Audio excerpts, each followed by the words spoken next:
कि इस समय अगर देश के मुख्यमंत्रियों में सपाट बात करने वाला, दो टूक बात करने वाला बात ही नहीं करता है।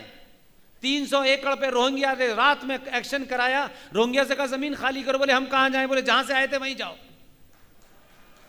आसाम का मुख्यमंत्री हेमंत विश्व शर्मा जिस अंदाज में काम कर रहा है, अगर 5% भी मुख्यमंत्री हो गए तो ये जो घूम रहे हैं छोटे भाई का पजामा बड़े भाई का कुर्ता पहने, ध्यान रखिएगा, ये जहां से आए हैं वहीं चले जाएंगे।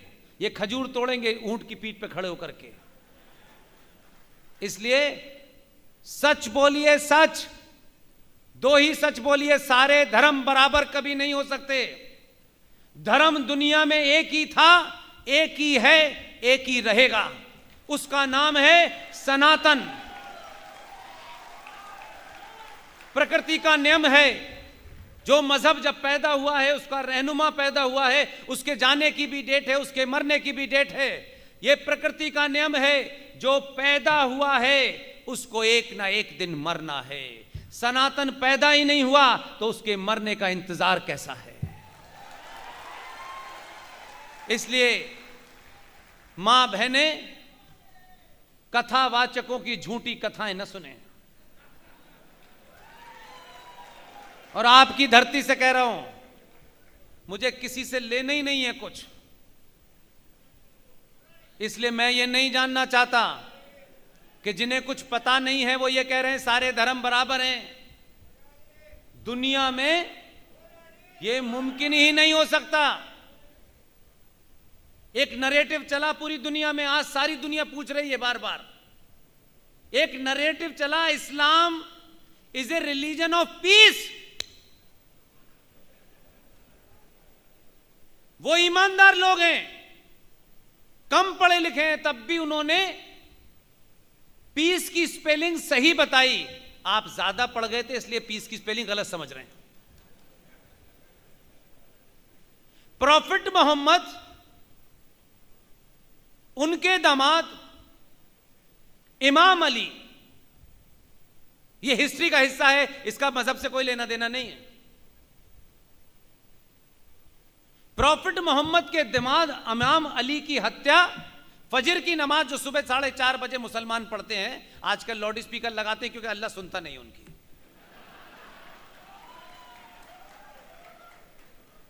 फजर की नमाज में अली प्रॉफिट मोहम्मद के दामाद जब सजदे में गए नमाज पढ़ने के लिए तो उनकी गर्दन काट दी। प्रॉफिट मोहम्मद की एक ही बेटी थी, शादियां 13 थी।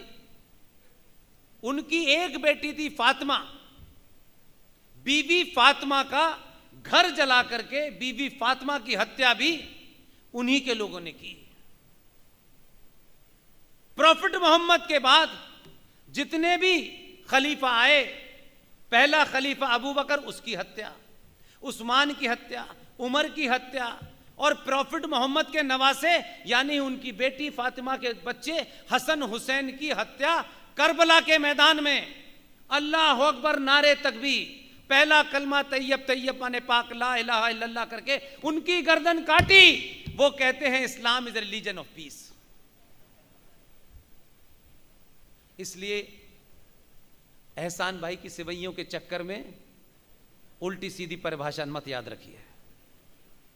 आपको कम से कम आप खुश नसीब हैं कि दोनों दौर देखे आपने। जिन्होंने नेहरू जी को देखा होगा ऐसे बहुत सारे लोग होंगे। इंदिरा गांधी को भी हमने बचपन में देखा, लेकिन हम एक वो भी दौर देख रहे हैं कि एक आम आदमी तिलक लगाने से शर्माता है, चुटिया रखने से शर्माता है। इसलिए सिंबल अगर ठीक काम कर रहा हो तो दुनिया में बदलाव कैसे होता है। इसी धरती से एक आदमी गया जिनका नाम महात्मा गांधी था। उन्होंने क्या किया बताऊं मैं आपको। यह कहानी इसलिए बताना चाहता हूं कि आपके पास समय नहीं होगा पढ़ने का।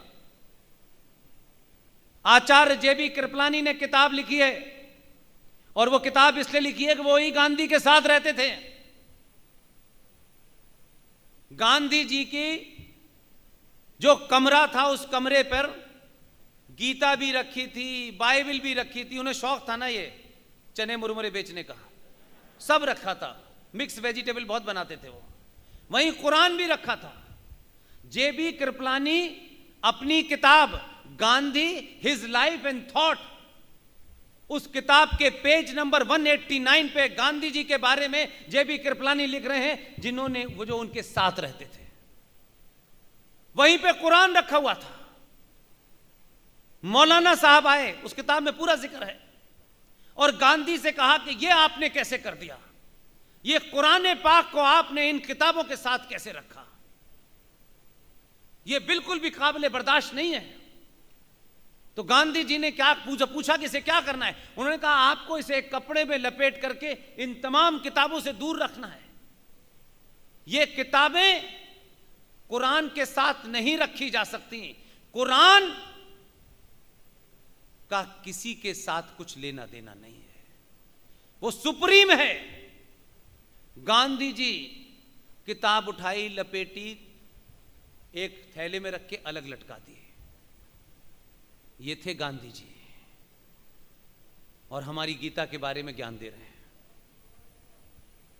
इसलिए आज के बच्चों को सच बताइए। गीता के बारे में पता है ना आपको? क्योंकि बहुत सारे लोग मुझे ईमेल करके कहते हैं कि आप ये काम कराइए। मैंने कहा मैं कोई काम नहीं कराता, मैं एक ही काम करता हूं, मैं सार्वजनिक सभा में रायता फैला देता हूं। उसके बाद बटोरिए जिसको जो बटोरना है। पूरी ईमानदारी से रायता फैलाइए। आप भी रायता फैला, एक जज साहब समझ गए, 2011 की घटना है, तब यहां से गुजरात से यहां नहीं मानी गए थे, लेकिन उस आदमी की आंख देखिए, उसने उस जस्टिस को बुलाया, मिला चुपचाप, आज तक कोई तस्वीर नहीं है। 14 में जीतने के बाद पहला काम यह किया प्रणब मुखर्जी के पास जाकर के, जिसके बारे में मैं कह चुका हूं। लोगों को पता ही नहीं है कि गीता भारत का राष्ट्रीय ग्रंथ 2011 से घोषित हो चुका है। गीता कोई मजहबी किताब नहीं है। उसको मैं दूसरे तरीके से कहता हूं, जो घर चलाते हैं उन्हें रामायण पढ़नी चाहिए, जिन्हें राष्ट्र चलाना है उन्हें गीता पढ़नी चाहिए। सॉरी, रामायण और गीता की यही फर्क है, और वो पढ़ रहा है और दुनिया को पढ़वा रहा है। आप भी गीता पढ़ें एक बार, आपको अपने कर्तव्यों का बोध होगा और ये लालच और कायरता समाप्त हो जाएगी।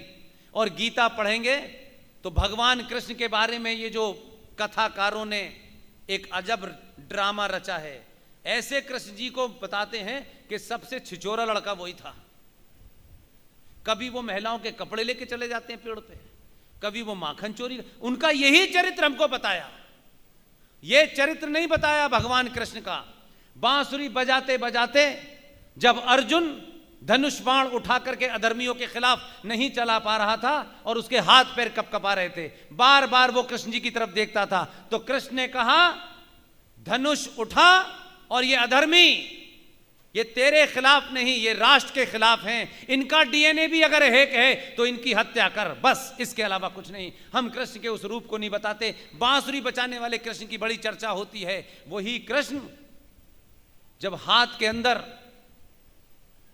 कुछ और उठा लेता है, वो चरित्र नहीं बताते। इसलिए माँ बहनों को चाहिए कि भगवान राम का चरित्र पढ़ें तो ये भी पढ़ें कि भगवान राम आदर्श थे, मर्यादा थे, लेकिन उन्होंने भी तीर कमान तान लिया था जब समुद्र उनकी बात नहीं सुन रहा था। इसलिए इंटॉलरेंट बनिए। आपकी सरकार के नेता ने कहा है कि सड़क के किनारे जो गंदगी है उसके प्रति आपको इंटॉलरेंट होना चाहिए। होना चाहिए कि नहीं होना चाहिए? तो इस देश में 20-25 करोड़ गंदगी के गठरे घूम रहे हैं, उसके खिलाफ आपको इंटॉलरेंट होना चाहिए कि नहीं होना चाहिए?